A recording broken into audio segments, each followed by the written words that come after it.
Assalamualaikum sahabat Aji semua.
Bagaimana proses kejadian manusia? Kejadian manusia adalah suatu proses berkembangnya diri seorang manusia yang berasal dari bukan apa-apa yang terjadi dalam kandungan seorang ibu. Sebagaimana telah Allah sebutkan dalam Al-Quran surah Al-Mu'minun ayat 12-14. وَلَقَدْ خَلَقْنَا الْإِنسَانَ مِنْ سُلَالَةٍ مِنْ طِينٍ ثُمَّ جَعَلْنَاهُ نُطْفَةً فِي قَرَارٍ مَكِينٍ ثُمَّ خَلَقْنَا النُّطْفَةَ عَلَقَةً فَخَلَقْنَا الْعَلَقَةَ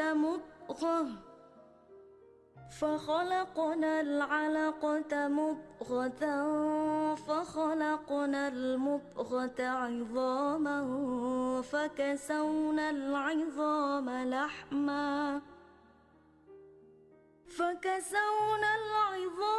لَحْمًا ثُمَّ أَنشَأْنَاهُ خَلْقًا آخَرَ فَتَبَارَكَ اللَّهُ أَحْسَنُ الْخَالِقِينَ. Artinya, dan sesungguhnya kami telah menciptakan manusia dari suatu saripati berasal dari tanah. Kemudian kami jadikan saripati itu air mani yang disimpan dalam tempat yang kokoh. Kemudian air mani itu kami jadikan segumpal darah. Lalu segumpal darah itu kami jadikan segumpal daging. Dari segumpal daging itu kami jadikan tulang belulang. Lalu tulang belulang itu kami bungkus dengan daging. Kemudian kami jadikan dia makhluk yang berbentuk lain. Maka Maha Sucilah Allah, pencipta yang paling baik. Allah Subhanahu wa Ta'ala menceritakan keadaan manusia, bahwa Dia telah menciptakannya dan mengadakannya ke alam wujud ini. Padahal sebelumnya Dia bukanlah merupakan sesuatu yang disebut-sebut karena terlalu hina dan sangat lemah. Rasulullah Shallallahu Alaihi Wasallam dalam sebuah hadis beliau menjelaskan, dari Anas bin Malik, Nabi Shallallahu Alaihi Wasallam beliau bersabda, sesungguhnya Allah Ta'ala menugaskan satu malaikat dalam rahim seseorang. Malaikat itu berkata, "Ya Rob, sekarang baru sperma. Ya Rob, segumpal darah. Ya Rob, segumpal daging." Maka apabila Allah berkehendak menetapkan ciptaannya, malaikat itu bertanya, "Apakah laki-laki atau wanita? Celaka atau bahagia? Bagaimana dengan rezeki dan azalnya?" Maka ditetapkanlah ketentuan takdirnya selagi berada dalam perut ibunya. Hadis riwayat Bukhari. Menurut Ar-Raji dalam tafsirnya tentang Mafatih Al-Ghaib, ada 7 tahapan proses penciptaan manusia di dalam rahim. Pertama, Allah menciptakan manusia masih dalam bentuk saripati tanah yang disebut juga sulalah. Kedua, dari saripati tanah Allah jadikan setetes air mani yang menyatu dengan ovum. Ketiga, setelah 40 hari dari fase nutfah, Allah jadikan segumpal darah. Keempat, pada hari ke-80 Allah jadikan segumpal darah menjadi segumpal daging. Pada fase ini Allah menjadikannya ada yang sempurna dan ada yang tidak sempurna, sebagaimana dalam Quran surat Al-Hajj ayat 5 yang artinya, dan segumpal daging yang sempurna keadaannya dan yang tidak sempurna. Kelima, kemudian pada hari ke-120 Allah memasuki usia kandungan 4 bulan. Allah menjadikan segumpal daging menjadi tulang belulang. Keenam, kemudian Allah bungkus tulang belulang itu dengan daging yang disebut fase izoman lahm. Pada fase ini Allah perintahkan malaikat untuk meniupkan ruh dan memberi 4 kata: rezeki, amal, azal, dan bahagia juga sengsara. Terakhir, kemudian Allah menjadikan dalam bentuk yang lain yang disebut juga dengan fase khalqan akhar. Para ulama berbeda pendapat dalam maksud kalimat berbentuk yang lain. Di antaranya, menurut Ibnu Abbas, Mujahid, dan Ikrimah, maksud dari bentuk lain yaitu ditiupkannya ruh. Menurut Qatadah, tumbuhnya anggota badan dan rambut. Menurut Al-Hasan, ditentukannya jenis kelamin. Proses kejadian manusia ini mengingatkan kita semua bahwasanya kita sebagai manusia ada karena Allah yang menghendaki kita untuk berada di muka bumi ini. Manusia hanyalah makhluk yang diciptakan oleh Allah dari sesuatu yang bukan apa-apa dan sangat lemah. Sehingga kita sudah seharusnya mengemban tujuan diciptakannya manusia untuk beribadah dan menjadi khalifahnya. Selain itu, ayat ini menjelaskan bahwa sebelum adanya ilmu kedokteran, Al-Quran telah lebih dulu menjelaskan tentang proses kejadian manusia. Buktinya bahwa betapa dahsyatnya Al-Quran sebagai kalam Allah Subhanahu wa Ta'ala. Wallahu a'lam bis-shawab.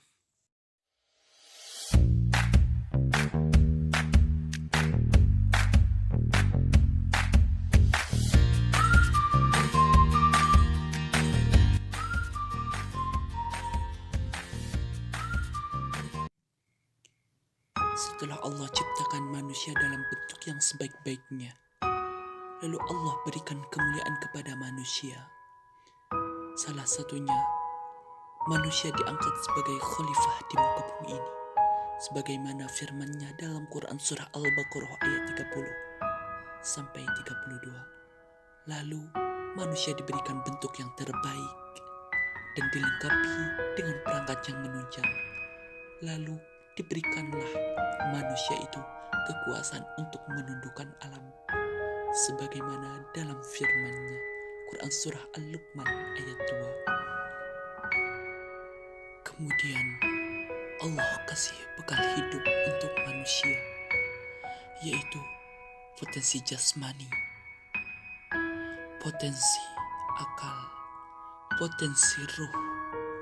Selain daripada itu, manusia dibekali berbagai penyakit oleh Allah Subhanahu wa Ta'ala.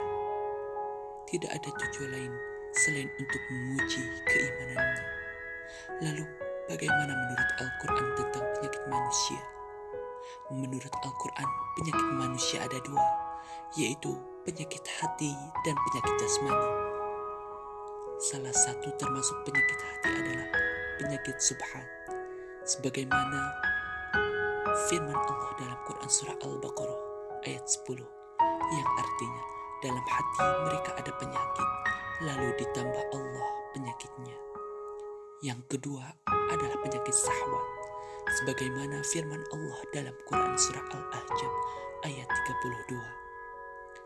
Kemudian penyakit jasmani, Allah memberikan penjelasan tentang penyakit jasmani ini, sebagaimana dalam firman-Nya Quran surah An-Nur ayat 61. Artinya, tidak ada halangan bagi orang buta, tidak pula bagi orang pincang, tidak pula bagi orang sakit. Lalu apa obat dari segala penyakit yang Allah berikan kepada manusia? Jawabannya adalah Al-Quran. Ya, Al-Quran adalah obat segala penyakit. sebagaimana firman Allah dalam Quran surah Al-Isra ayat 82 yang artinya, dan kami turunkan dari Al-Quran sesuatu yang menjadi penyembuh dan rahmat bagi orang-orang yang beriman. Yang kedua adalah doa. Doa adalah obat yang akan memerangi, mengobati, mencegah, dan menghilangkan segala bencana yang menimpa. Doa adalah senjata bagi orang-orang yang beriman. Lalu bagaimana pengobatan menurut Rasulullah SAW? Pengobatan ala Rasulullah untuk segala penyakit. Dalam dunia pengobatan dikenal istilah pengobatan Islami atau pengobatan hikmah dengan media doa spiritual. Nah, doa ini pun ada yang dimasukkan dalam media, misalnya media daun sirih, madu, air zam-zam, air karomah, dan lain sebagainya. Lalu bagaimanakah dasar dari pengobatan Islam ini? Adakah anjuran dari ajarannya sehingga pengobatan ini bisa dipercaya kebenarannya? Tentu saja ada. Salah satunya adalah dengan pengobatan ala Rasulullah. Dalil dan hadis inilah yang dijadikan dasar dari pengobatan alternatif melalui cara spiritual. Sudah banyak dibuktikan melalui ruqyah yang mampu mengobati kesurupan atau penyakit non-medis. Adapun penjelasan tentang pengobatan ala Rasulullah kami bahas lengkap dalam artikel berikut. Konsep Rasulullah SAW dalam pengobatan sebagaimana disebutkan dalam hadis, yang artinya kesembuhan itu ada 3, dengan meminumkan madu, sayatan pisau hijamah, dan dengan besi panas, dan aku melarang umatku melakukan pengobatan dengan besi panas. Gunakanlah 2 penyembuh, Al-Quran dan madu. Hadis riwayat At-Tabrani dan Abu Hurairah. Ada beberapa jenis pengobatan ala Rasulullah yang sangat dianjurkan seperti dalam hadis dan dalam Al-Quran. Masih menjadi pengobatan dari segala macam penyakit yang masih sangat mujarab hingga saat ini. Dari Al-Quran kita dapat menemukan berbagai ayat penyembuhan yang mampu menghilangkan segala jenis penyakit. Doa spiritual yang aktif inilah yang akan memberikan kekuatan penyembuhan dalam sel tubuh manusia.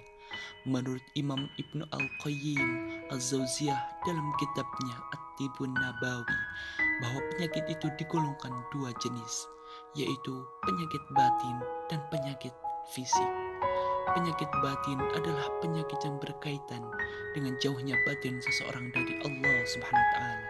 Penyakit ini menyerah unsur ruh manusia seperti kerancingan, kesurupan. Pengobatan penyakit ini adalah dengan Al-Quran, ibadah, doa, ruqyah, syariah. Sedangkan yang kedua adalah penyakit fisik. Penyakit ini adalah dengan obat yang bisa disembuhkan. Pengobatan ala Rasulullah dengan media madu. Madu menjadi salah satu sarana paling dianjurkan dalam pengobatan menurut Rasulullah SAW. Madu merupakan berkah Allah yang dititipkan dalam diri lebah, dan manusia bisa memanfaatkannya untuk kebutuhan pengobatan. Bahkan firman Allah menyebutkan bahwa dari perut lebah itu keluar minuman madu yang bermacam-macam warnanya. Di dalamnya terdapat obat yang menyembuhkan bagi manusia. Quran Surah An-Nahl ayat 69. Selain madu, ada juga sarana pengobatan ala Rasulullah yang dianjurkan. Di antaranya air zam-zam, air karomah, atau air doa, daun sirih. Kesemua benda ini dipercaya mampu menyimpan energi spiritual penyembuhan melalui doa. Doa inilah yang akan membawa kesembuhan bagi siapa saja yang melakukan terapi. Lalu pengobatan ala Rasulullah dengan metode bekam. Metode pengobatan yang saat ini dilakukan dengan penyedotan kulit di bagian tertentu untuk mengeluarkan racun, toksin, dan oksidan dalam tubuh melalui torehan tipis pada pembuluh darah perifer di kapiler. Pengobatan teknik ini memiliki nama lain kop, hijama, besung, kaping terapi, atau terapi gelas dan bloodletting. Apapun yang digunakan dalam pengobatan Islami ala Rasulullah SAW ini menggunakan satu keyakinan, yaitu bahwa Allah adalah Maha Penyembuh dan segala usaha ini adalah bentuk kita memohon kesembuhan kepadanya. Dan ingatlah bahwa Allah pasti akan memberikan apa yang diminta hambanya.